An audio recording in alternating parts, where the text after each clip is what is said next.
Hola, amics i amigues! Així estem una altra volta amb 4 ferros forjats. I avui vos presentem el cicle de l'aigua.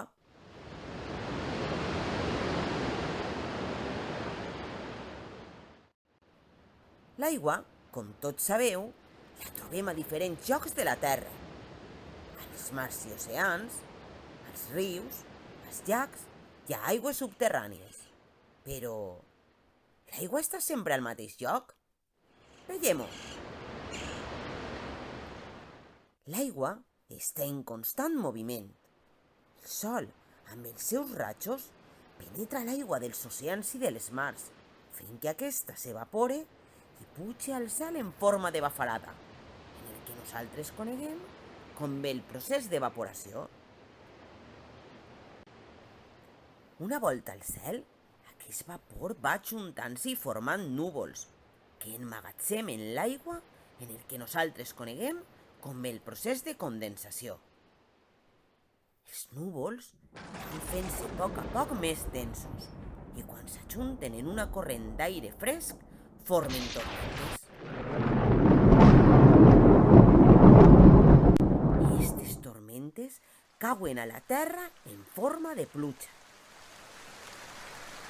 Però si quan plou les temperatures no arriben als 0 graus, cau en forma de neu, ja que les gotetes es congelen.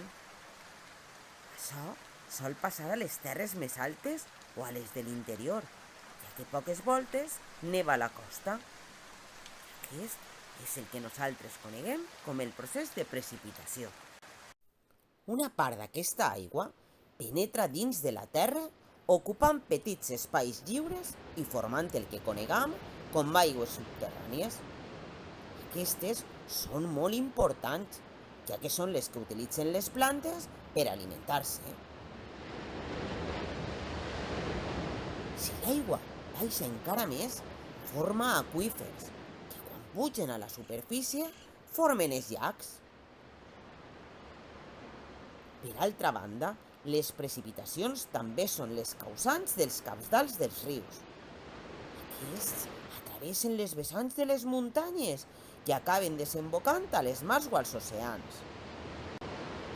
Cal dir que les precipitacions també omplin pous i basses que es troben lluny dels rius o de les mars, ajudant així a alimentar el bestiar i a proporcionar aigua per als regadius.